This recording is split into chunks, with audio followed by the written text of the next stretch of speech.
Digital DJ Tips monthly DJ news and all your questions open house. This is where we literally throw open the doors to the studios where we've been busy helping our students and making training courses and doing all the stuff a DJ school does just to chat. So it's as usual me, Phil, here in the studio with you today for the next, 30 minutes, 40 minutes. And it's up to you what we talk about. It really is, because I've got the chat open and we're going to take this conversation and this show, as we always do, in whatever direction you want to take it. So you don't have to be a student of the school. If you're watching this on YouTube or Facebook or Twitch, just get into that chat box. Anything you might be stuck with on your DJing. So if you've got a copy of our book, which you should have because it's completely free, if you come to digitaldjtips.com and join by clicking the pink link, you can get a copy of our best-selling book on DJing Rock the Dance Floor. And if you have got a copy of our book, you'll know that on page 4 of this book, so close to the beginning, because it's so important to the way we teach, is this page here, which is the 5 steps of DJing like a pro. And it's how the book is laid out and how our training courses work. So there's gear, the geeky stuff, the stuff that you need in order to DJ. Like, for instance, this piece of DJ gear I've got right here. There is the music, the stuff you play on the gear. There's the mixing, the stuff you do with the music on the gear. Performing is when it turns into something you do in front of other people, and success is where you take it from there. This is the way we teach DJing. So you might have a question in any of these areas. Should I buy this piece of gear? How do I organize my music? Or where do I get my music? Where can I learn how to mix properly? And what about playing in public? How do I deal with the nerves and the confidence and the programming a set and other DJs and all that stuff? And what about everything else? Live streaming, making mixtapes, making your way in the DJ world. How do I do that? It's all in the book, but I'm also here to help you with that today.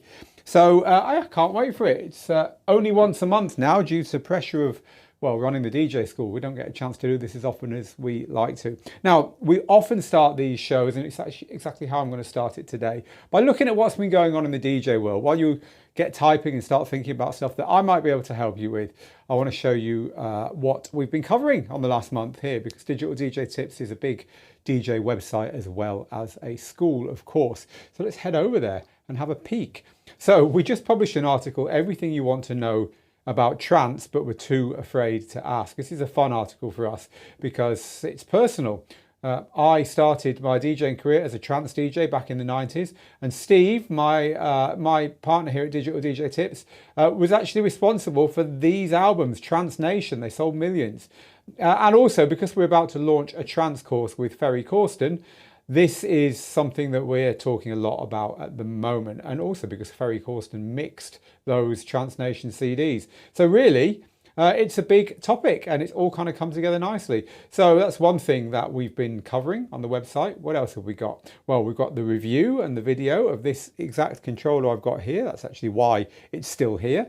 So a new controller from Native Instruments. What does it mean for Traktor? What does it mean for you if you're a Native Instruments controller owner? What's on it that yours hasn't got? You might have questions about that. We're here to help with that as well. We've also covered the new Allen and Heath gear. We've spotted a mixer and also a modular controller from Allen and Heath. The really cute little reloop turntable that really is something. I've got it here. I mean, look at that. It's got the aesthetic and the build quality of a Technics, but it's shrunk. And it's lovely, so we've covered that as well. 7-inch DJing. I did a couple of podcasts with Mojax recently because we're both fans of DJing with 7-inch singles. You know, why? Why would you DJ on vinyl?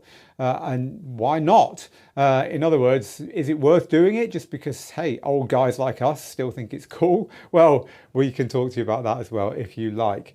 We also have got our usual whole host of new reviews that have hit the site recently. So I've just talked to you about the turntable, but we've also got this little light, which is pretty cool. Some new V-Moda headphones, of course, the new Alpha Theta CDJ 3000X, and also going back a little bit further, the Rain 1 Mark II. So all of this stuff has been going on in the DJ world. And if that were not enough, well, no, actually, I won't give you too much to think about. I'll just leave it there and let you ask. So whatever you would like me to cover with you, to help you with, then I'm here to do that right now. So I'm going to switch over to the live comments, say a few hellos, and we'll get started. So hello to Mixmaster G, as always, good to have you here, my friend. Hello to Kesha, Catherine, to DJ Mike Fury. Can you please show me the CDJ 3000X on the DJ stand's display? No, because we haven't got the display here anymore. However, it fits. That's all you need to know. Can you tell me whether Traktor works with DJ Pro? And Stefano actually has now, I think you answered your own question there. Apparently it does. I don't know whether the new Traktor controller works with DJ Pro, but it sounds like maybe it does. Yeah, looks like that is a thumbs up on that one. So hello to Chris, who says it's cloudy in London and it's getting colder. Funnily enough, here where we are in Gibraltar, which if you don't know where that is, it's right down in the very south of the Iberian Peninsula, where Spain meets Morocco, where the Mediterranean meets the Atlantic. It's only like 3 or 4 miles that way to Africa. So where we are, it never gets cold. We don't get frost. We don't get snow. And it's still quite warm. I mean, you can't tell, but down here, I'm still wearing my shorts and flip-flops. But I have a friend who came to our running club. I go to a running club in the mornings, and he's just flown in from London, and he says, it's getting really cold in London. So yes, I know that, Chris. To all our UK students, it's getting wintry, isn't it? Not so much here. Right, okay. So hello to Edmundo over there in Portugal. So a bit breezy in the evenings, but still quite warm over there, I would guess, Edmundo. Michael says, I'm excited to hear about the new Ferry Corsten course. I'm more excited for this one than I've been for anything in a long while. Oh, I'm glad about that. So we had Ferry Corsten, superstar trance DJ, the man behind Goriella, one of the biggest dance records of the trance days back in the day, but also the man behind System F. He made this with Tiesto, actually. The man behind System F, Out of the Blue, and so many other great tracks. Moon Man's Don't Be Afraid. So we had Ferry Corsten here in this very studio just last week, recording our Ferry Corsten's trance mixing masterclass. This is a huge undertaking for us. It's been months in the making, and Ferry was here to put the finishing touches to it. It's 60 videos. Ferry does mixes on, obviously on club gear, because that's what he plays on, but also on vinyl. If you want to see a real proper vinyl DJ set where there's no tricks, no bells and whistles, just 2 turntables and some classic trance, and well, that's covered in the course. He also does mixes on a controller to show that it doesn't matter what your gear is, it's what you do with it that counts. The course goes through everything. I mean, I've just told you how we teach, so it goes through his gear, his music, all his mixing techniques, how he performs, and how he has maintained success over 26 years. It's a great course. We're very proud of it. In fact, I was just before coming here, literally before coming to this very studio, because my home is just around the corner, I was sat at home writing all the descriptions that go underneath the 60 videos. And it was a lot of fun to look back on all the stuff that we covered. It was unbelievable, the amount of stuff we've covered. So if you're a trance lover, if you've always wanted to DJ trance, keep an eye out for that course coming to Digital DJ Tips very soon. And if you're not on our mailing list, just go to digitaldjtips.com and join it. You just need to go to that top corner there and click on the join button and put your name in there. You get a copy of the book, as I said, but you will also then know as soon as we go live with that new course, and you'll be able to get it. Let's cut to the chase, cheaper than everyone else who's not on that list, so it's got to be worth it. Right, thank you for that, Michael. We're excited about that as well. So Kesha says, I'm actually doing a Halloween mix and I'll have it finished next weekend. Thank you for the inspiration, Phil. So yeah, we have been talking about Halloween tunes, and we like to maybe every couple of years we like to kind of update our Halloween countdown, if you like, of great tunes to play on that day, which in some countries is even bigger than New Year's Eve now for DJs, apparently. So we've done that, and you can find it on our YouTube channel. It's not made it to the main website yet, but you'll find it over on the YouTube channel. So go check out our countdown of top tunes to play at Halloween. And there's a big new 2025 tune that made it in all the way to number 2. This is from Mike, who says, I only upload my mixes to Mixcloud. I was wondering what my key successes, tips to advance myself would be. So look, you need to be realistic, Mike. If you're only putting music on Mixcloud, then you're looking to build a small audience that really appreciates what you do. So the first thing to do is find other people on the platform you're sharing on, find other people who are making music like you, watch, follow, recommend their mixes, and this stuff tends to come round again. But the thing with Mixcloud, and for those of you that don't know what Mixcloud is, it's a platform where you can legally share your DJ mixes. The thing with Mixcloud is that it is a place where generally you need to go outside of it to bring an audience in.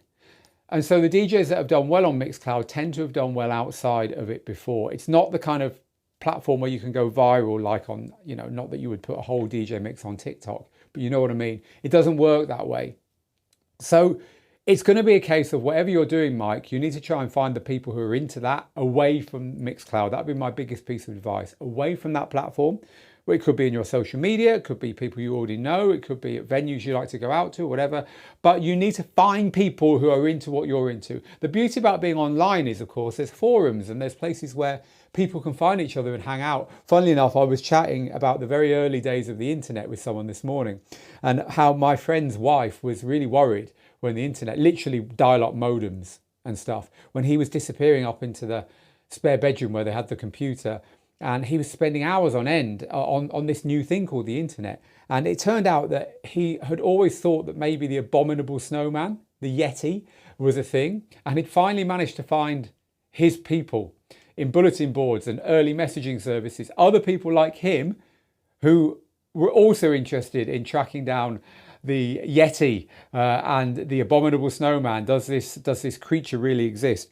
The point I'm making with the story is that the internet's a great place, especially Mike, if you'd rather not be going out and playing gigs and socializing in that way. It's a great place to find your people. So maybe go and look on YouTube videos of other mixes of the sound that you like or the music that you use in your mixes. Maybe go to the places where the record labels and the producers of the music you use hang out. And, give them some love. Tell them that you're using their tunes in your mixes.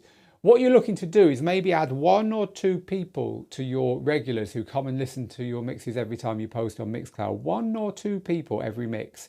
Getting slowly more.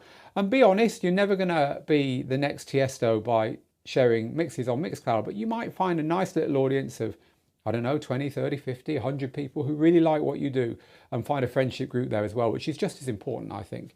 So anyway, I hope that's helpful to you, Mike. Right, this is from another Mike, DJ Mike Fury. Have you heard any feedback on when the deck savers are coming out? Look, let's hold up this. No point just sitting here talking about it. Let's hold the thing up. This is what we're talking about. The CDJ 3000X, the new kind of flagship player from Alpha Theta, formerly Pioneer DJ. Have you heard when the deck savers are coming out for this? So deck savers are those really fantastic covers, and I've got a very small one here somewhere. These. They're absolutely brilliant because they completely protect your gear. They're almost indestructible. So you put one of those on your gear and you pop your gear into a bag, whatever, you're not going to bend the faders, you're not going to lose the knobs. It's just utterly safe, right? So when are these coming out for the CDJ 3000X? Look, I know the guys over at DeckSaver, and I know that they will not be leaving it very long before they produce those. It's just a case of getting the unit into their studio so they can, into their workshop so they can measure it up and get it made. So that will definitely be coming. When, I couldn't tell you, but it won't be long. This is from Avery, who says, I'm looking to upgrade my first DJ controller. My budget is around 1,000 Canadian dollars. Not sure what that is in my money. What would be the best bang for my buck? Right, I'll give you some general advice on DJ controllers. So look, we've taught 15,000 plus students. Just if I just look at our recent numbers here at Digital DJ Tips. And one thing I can tell you, we tell people over and over again, is really the route from your first DJ controller to your second one should be meaningful. When it comes to your first DJ controller, we always recommend something small like this. This is the DDJ Flex 4 from Alpha Theta, or Pioneer DJ actually. But look, something that costs $300 that comes with software to get you going, because you can learn to DJ on pretty much any of those entry-level DJ controllers. They've got more in them than what we learned on, right? Two turntables and a mixer like that or whatever. And so that's enough. It will take you a long time to outgrow something like that. When you do outgrow something like that, something that you spent 3 figures on, your next unit should be a 4-figure piece of kit. You should be spending a meaningful upgrade, which is far better inputs and outputs, better sound quality, better effects. There might be hardware effects, a better mixer that maybe lets you plug in other sources other than just computer sources from your software. Maybe something standalone where you don't even need a computer at all if you want to DJ away from a computer. Maybe something with 4 channels, so you've got more scope to experiment, and something with just more controls so you can do more.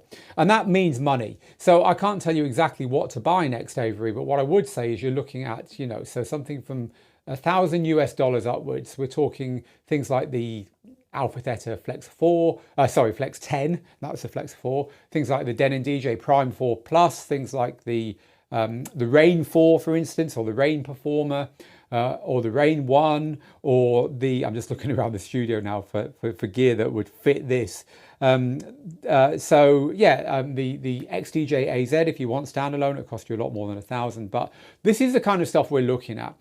Now, I don't think you should go and buy a couple of these and a Pioneer mixer. Firstly, it'll cost you a 5-figure sum. And also, you don't need that, because that stuff is for a different kind of customer. That kind of stuff is for corporate customers, for professional venues where they need a different set of characteristics in their gear. It needs to be utterly uniform. So any DJ coming from anywhere knows what they're going to be getting. It needs to be expendable. What by expendable, I mean you can, like, if something goes wrong with it, you can take it out and plug another one in immediately. Modular, I think, is more the word I was looking for.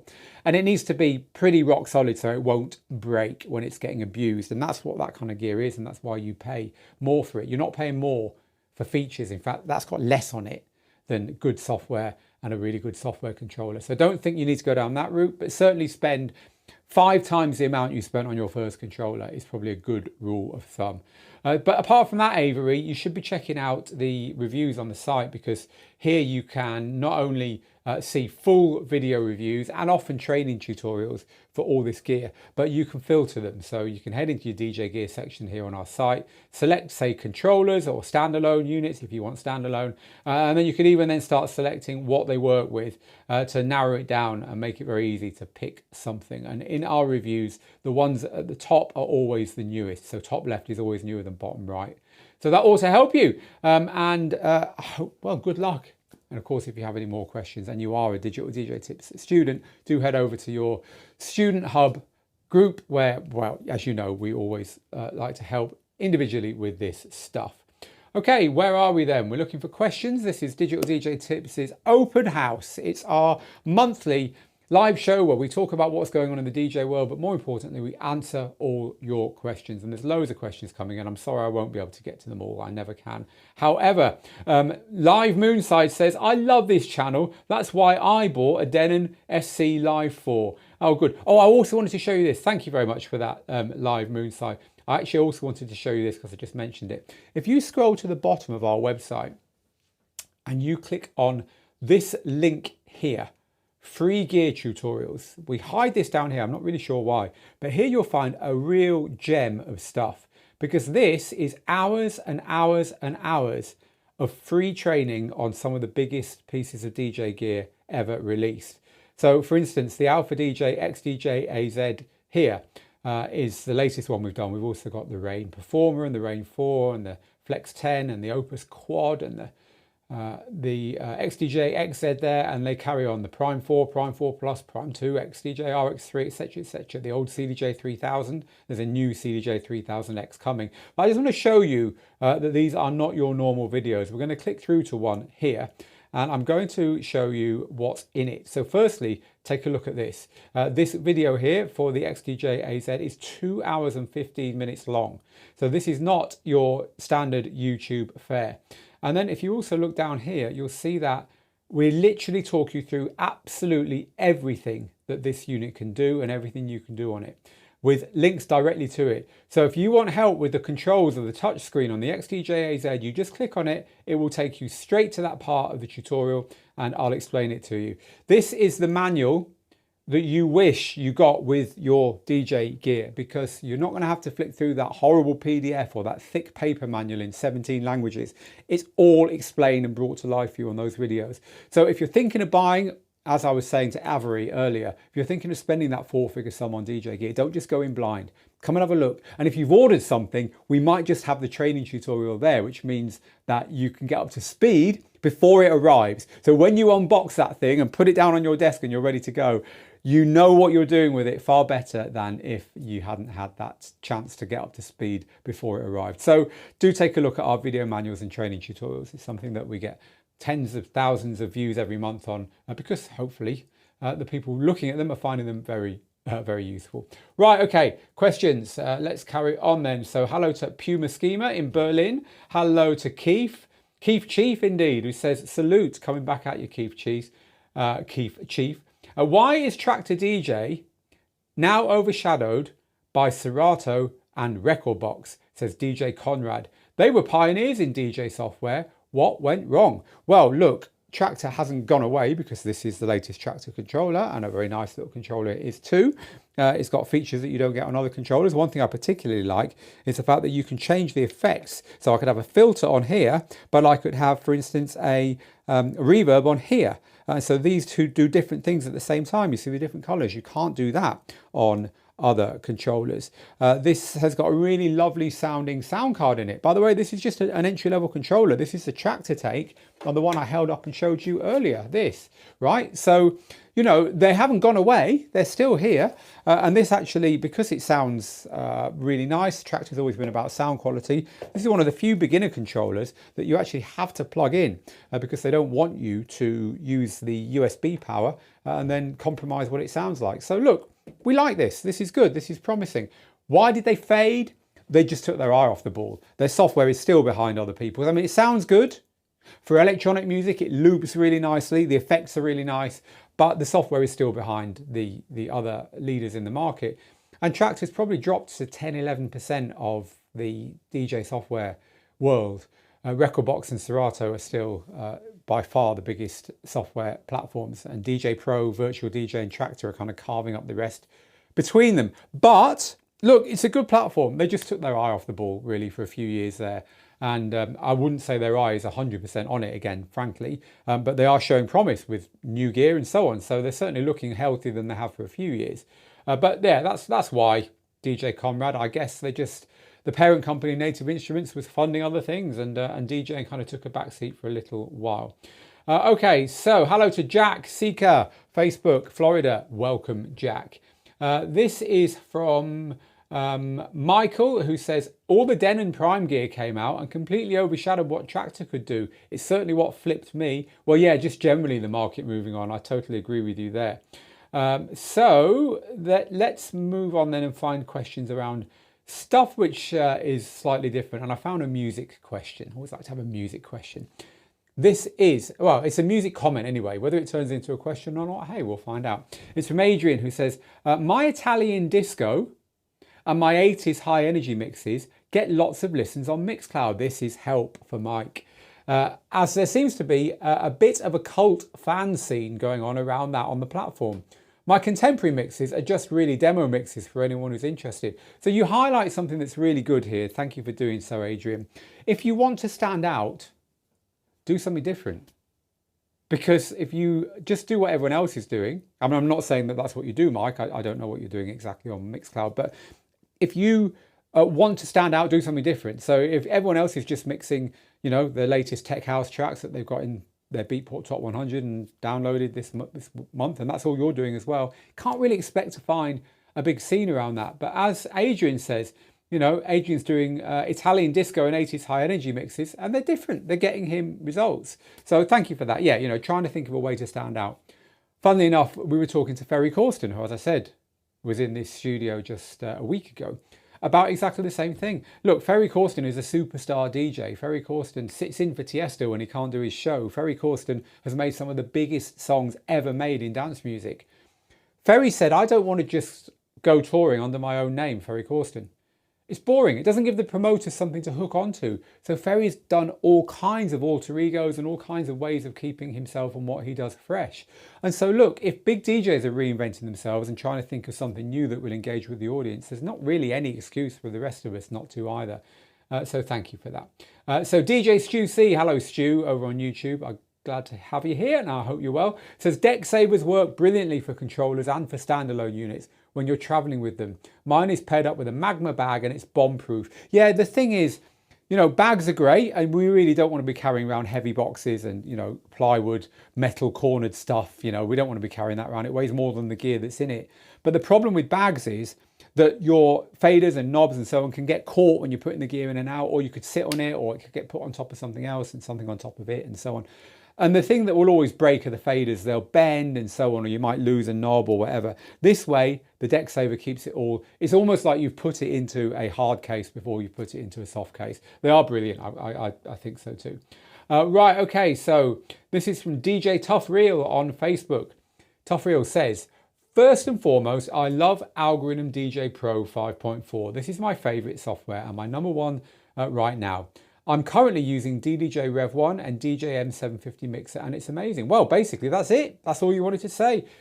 One thing we've learned is that Algorithms DJ Pro, which is the software that was kind of all about Apple, it's all about Macs and iPads and phones, as in iPhones, has kind of become a bit of a big thing recently. It's pretty good on Android, it's excellent on Windows, and they've pushed forward in lots of ways, which mean that it's starting to challenge the big boys more and more. And we're hearing that more and more. So actually, you're not alone there, DJ Tough Reel. Okay, so this is then from DJ Pee-wee Primero. I love your name. DJ Pee-wee Primero says, hey Phil, do you think that the Traktor MX2 is the start of new Traktor hardware? Well, look, remember, it's not the start of new Traktor hardware because they've already released new Traktor hardware. They've released the X1 and the Z1, but apparently, according to a couple of people in the comments, they've actually already announced the MX4, which would be the replacement for the S4. I thought I had it down there, I haven't. That would be big news because that's going to be a pretty professional controller. And so that's been announced on their forums, kind of soft announced, but we haven't heard about it yet. If that is the case, then that is going to be, you know, all you need to know. It looks like they are indeed replacing everything in their lineup. Look, these controllers, the old ones, the S2, the S3, the S4, have been around for like a decade. They're still really good units. So look, they're serious gear, but it's good to know that they are updating them if that is indeed true. This is from Justin over on YouTube. Justin says, it's a year since I became a student of digital DJ tips. The journey's been amazing. From doing my first gig, performing in the Austrian Alps, to taking on my first wedding. I never thought this would happen. Thank you. Well, thank you for being such a good student, Justin. You did the work. We just helped you along the way. Okay, this is from Big R Buck on Twitch. Newbie error. I chucked all my music into one house folder and I'm now going through and copying into various subgenres. Any tips on how to catalog music? Well, look, chucking all your music into one folder is not a bad thing. It's how you organize it in your DJ software that counts. So don't start moving it around into different folders in your operating system. That doesn't matter. Leave it all in one place. When it comes to tagging it or putting it into crates or choosing the genres in your DJ software. So again, just to be clear here, we're not talking about doing anything other than going into your DJ software, getting the genre showing, which a lot of people don't do, so you need to select genre there, and then when you're in there, what do you put into this column here, this genre column here that I'm moving my mouse up and down in the bottom right hand corner. So my real piece of advice here is two things really. The thing you put in the genre column needs to be about music. Now that might sound weird, but some people put early doors or, you know, laid back or high energy, and not meaning the genre, just meaning that, you know, it's a big tune. It has to be something to describe the music, right? That's the first thing. So disco, we all know what a disco track sounds like. Funk, we all know what a funk soundtrack sounds like. But track sounds like. But some people would put disco and funk together. Why? Because when they play one, they always play the other. So the second thing I'm going to recommend you do is don't worry about what's in that genre column if it doesn't apply to what you actually play. And I'll give you the example we use in the book and we also often use in our training. Imagine you're a mobile DJ, right? You play oldies, you play pop, you play hip hop, and you play dance, right? So you're going to play some old stuff that everyone knows, and those other genres. Now your genres might be 60s and 70s. There's your oldies covered. Your genres, and that does refer to the music, because when I say 60s music, you know in your head, you've got an image. My image is the Beatles all lined up doing Money Can't Buy Me Love. Of course, there's a lot more to the 60s than early Beatles, but you know what I mean, right? And pop, I think we all know what pop is, and dance. For that DJ, dance is enough, right? It's dance music. It's music that we would put in that genre if we were just, if your grandma said, all that modern dance music, right? That's it. If you were a house DJ, then dance music is going to basically cover every single track in your collection, which is exactly what you were saying there. So that's not going to help you. So because you only play house music in your case, you are going to need some subdivisions. But however many you have are going to depend on how many types of gig you play. Because if you always play a bit of everything in all your gigs, it doesn't really matter about subdividing it into 30 genres. But if you play various types of gigs where you have to play different types of house music, then it might be that commercial house, vocal house, pop house, indie house, there's indie dance is a thing in the UK anyway. And other subgenres like tech house, minimal house, whatever, matter to you. But I would say it's important to keep it musical. So it's got to have some kind of musical description, so you can hear the music when you hear the genre name. So early doors doesn't work. But also don't be too precious. Just have genres that matter to you. So some people might put songs into, a disco purist might say, well, you can't have Sophie Ellis-Bextor's Murder on the Dance Floor in your disco set because it isn't a disco song. It's a commercial dance song from the 90s, wherever it's from. But look, if you play disco sets that always involve a bit of Chic, a bit of Sophie Ellis-Bextor, by the way, that artist actually has a radio show called Kitchen Disco or something similar. So look, there's blurred edges here. If that works for you, if that's your disco set, you play a bit of that kind of like very, very familiar pop music alongside disco classics and a bit of funk, it's okay to label it all disco. You can always go back and change things later as the gigs you play change. So think about the gigs you're playing, keep it musical, don't be too precious. You can change it down the line, would be my advice. But certainly don't go into your operating system and set out loads of different folders and subfolders and move tracks around, like literally move files around. So leave it all in one place. Do it all in your DJ software. That's the place for that kind of thing. Okay, I'm going to take one or two more questions here. So I hope that helps. Big R Buck. And I'm sorry if I pronounce your name almost certainly incorrectly. I'm going to just grab one or two more. We're going to do some quick fires. Tim, do you think Denon will bring out something new next year? They've brought out something new every year for as long as I can remember. We will leave it there. One or two more. I'm just looking and looking and looking. Hello, Michael in Maastricht. This then is from DJ Pee-wee, who's just talking about Traktor, saying they need to release a Z2, Z2 Mark II. A lot of people are asking for that, the hardware mixer updated. I don't know whether they will, but certainly a lot of people are asking for that. Avery saying thank you very much for your help earlier, Phil. What happened to Mix Vibes Cross software, says Greyish. Just fell by the wayside alongside PC DJ Red. Do you remember PC DJ Red? And what was that one that they used to have in it wasn't Stanton Gear. It got bought by the company that owns Stanton. I can't remember. But there's another piece of DJ software that just disappeared utterly. If you can think of any pieces of DJ software that disappeared and you can type it into your chat box in the next minute, do so and I'll read them out at the end. What is the actual difference between Mixcloud and SoundCloud? Mixcloud is for mixes, SoundCloud is for individual tracks. That's not how it works in practice, but that's the difference if you look at their business statements. Right, okay. I'm going to leave it there, people. Thank you very much for joining us. Keep an eye out for the trance course from Ferry Corsten. It really has been a massive, massive job here at Digital DJ Tips. We've all been working on it for months. We're very excited. It is literally a couple of weeks away. And we can't wait to bring that to you. Make sure you're on our mailing list so that we can tell you about that the second it drops. And you can save money, which I want you to be able to do. Click join at the top of the website, stick your email address in. We'll give you a copy of the book just to say thank you for becoming our latest free member. You'll be joining hundreds of thousands of people who've done just that. But more importantly, you will get that email that gives you a saving that no one else will get when we drop that course. If you've always loved trance music and now is the time to start learning to play it, well, you know what to do. Listen, it's been a pleasure. It always is. I'll be back next month for the next one of these. Get good, get out there, folks. Make the moments. I'll see you again very soon. Till next time, bye-bye.